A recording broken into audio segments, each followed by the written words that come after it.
Assalamu everyone.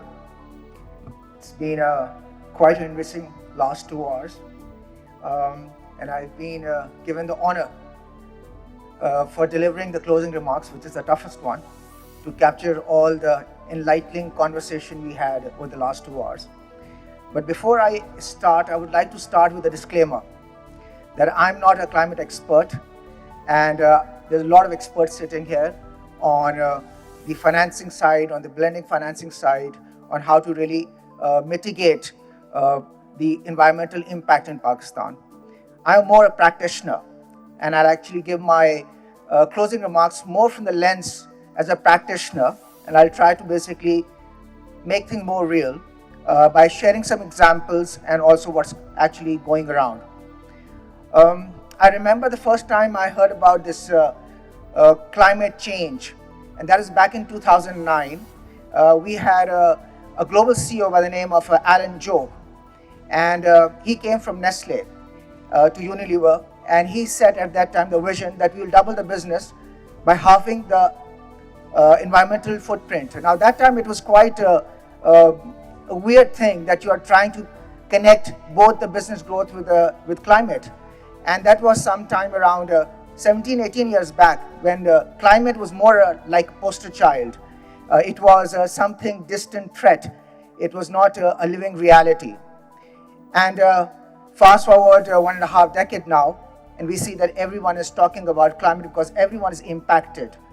And primarily because what's going around the world. It's not only Pakistan. What has happened in California, a very developed country, it's not going to be sparing any one of us, be it D&E markets or be it developed markets. So that's the disclaimer I would like to start off.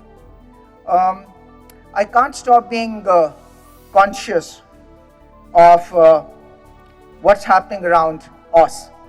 And what we have been seeing, that the world is actually getting a lot more polarized than it has been in the past about the challenge climate.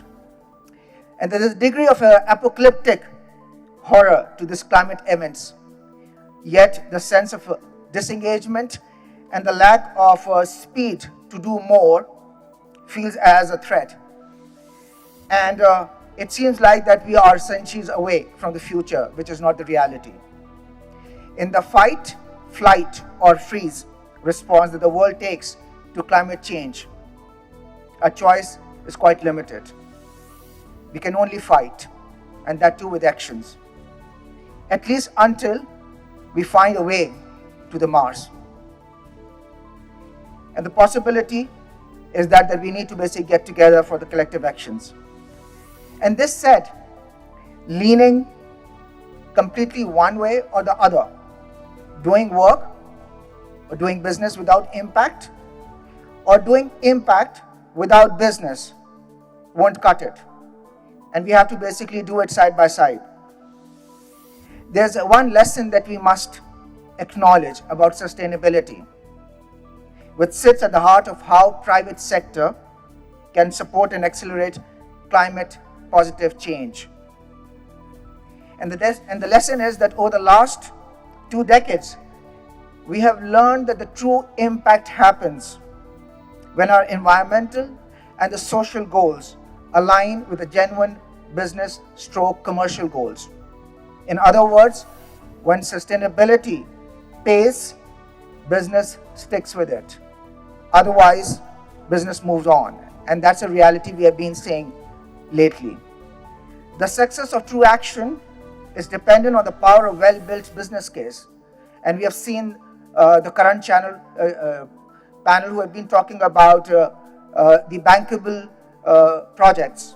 It ensures that environmental and social institutes don't just stay at the periphery. They drive innovation and long-term growth. And what we address needs to be a universal challenge or a shared one. And the solution must not step or be impractical, which includes viability of not just commercial but impact. Let's start with climate, considering the conference has been convened around it, and it's an issue which is affecting each one of us. And it's the biggest threat in Pakistan. When we started our journey to our net zero ambition, we focused on getting our own house in order.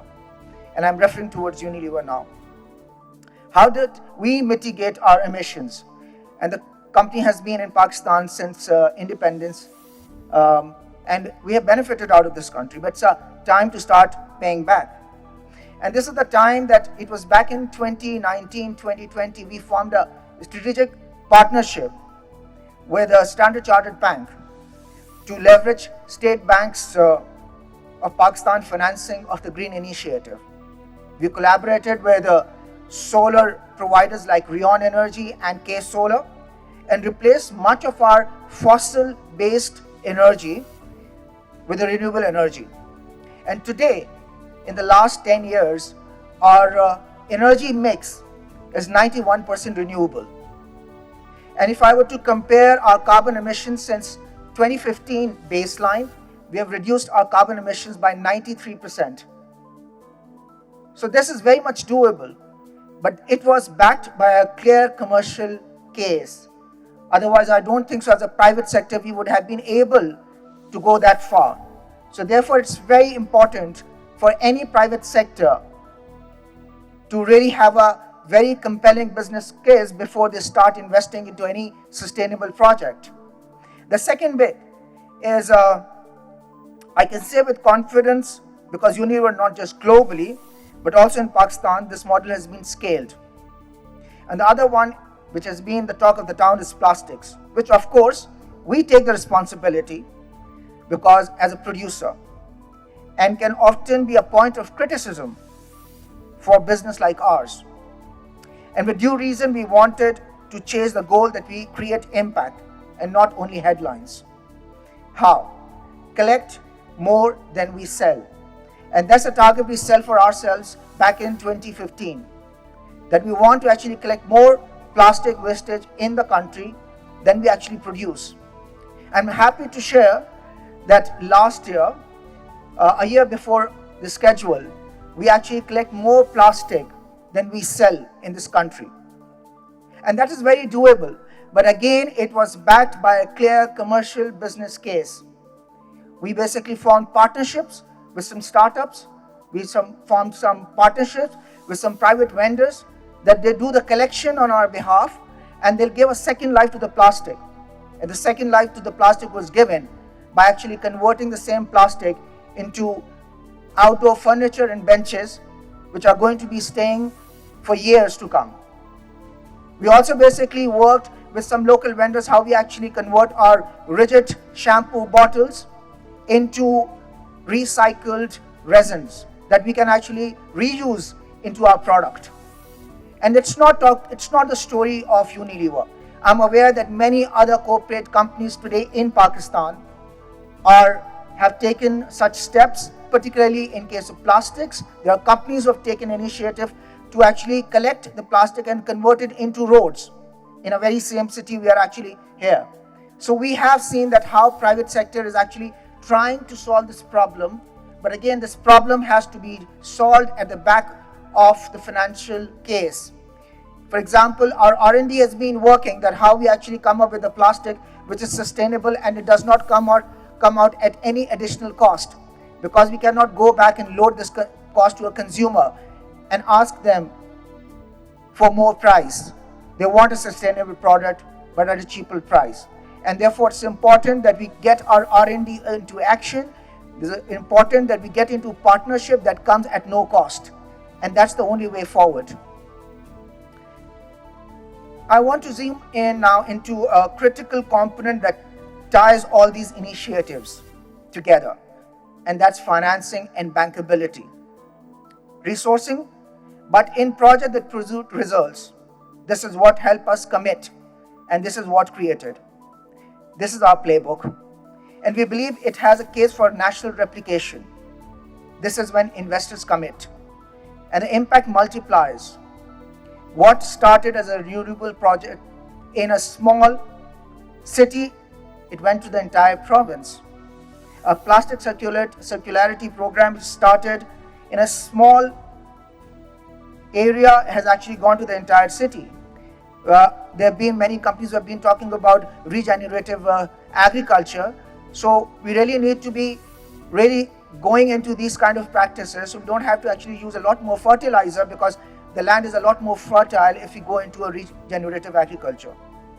For Pakistan, climate initiatives by channeling much needed investment into renewables, waste management, and sustainable agriculture. It takes significant capital management. The lesson is very clear. If we can prove a business model that works, whether it's renewable energy or a plastic circular program, then the private sector will invest. But to achieve this at scale, we need that blend of government incentives, multilateral support, and private capital. When everyone contributes, no single entity bears the risk.